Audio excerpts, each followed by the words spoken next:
এই ছোট্ট শহরে মানুষদেরকে শ্বাস নেওয়ার জন্য বাতাস কিনতে হতো। যখন বন্ধুরা একসঙ্গে মিলে পার্টি করতো তখন তারা মদ খেত না, বরং তারা সব থেকে তাজা বাতাস কিনে নিজেদের ফুসফুসের মধ্যে ভরে নিত।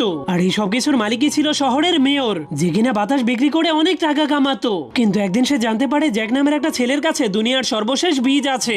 যদি ছেলেটা সেই বীজটা দিয়ে গাছ লাগিয়ে দেয় তাহলে বাতাস আবারও একা একাই তৈরি হতে শুরু করবে, যার ফলে মেয়রের সব ব্যবসা একদমই ধ্বংস হয়ে যাবে। যা শোনার পরেই মেয়র তার ব্যবসা বাঁচানোর জন্য তার গার্ডদেরকে নিয়ে জ্যাকের বাড়ির দিকে যেতে শুরু করে দেয়। কিন্তু রাস্তার মধ্যে তাদের গাড়ি অন্য একটা গাড়ির সঙ্গে ধাক্কা খেয়ে যায়। ঠিক সেই সুযোগটাকেই কাজে লাগিয়ে জ্যাক তার পরিবারকে নিয়ে ছাদের উপরে পালিয়ে যায়, যার কারণে মেয়র তাদেরকে ধরার জন্য গুলি চালিয়ে দিলে ভুলবশত পাখা চালু হয়ে যায়, যার কারণে অনেক জোরে বাতাস হওয়ার কারণে বীজটা উড়ে গিয়ে একটা বোতলের মধ্যে ঢুকে যায়। তখনই মেয়রের গার্ড তাকে ধরার জন্য গাড়ি চালাতে শুরু করলে ভুলবশত গাড়ি উল্টে গিয়ে সবগুলো বোতল রাস্তার মধ্যে গড়াতে শুরু করে দেয়। অবশেষে মেয়র সেই বীজের বোতলটাকে ধরে ফেলতে পারলেও তার হাত সেই বোতলের সঙ্গে আটকে যায়। তখনই জ্যাক মোটরসাইকেল নিয়ে সেখানে পৌঁছে গেলে জ্যাকের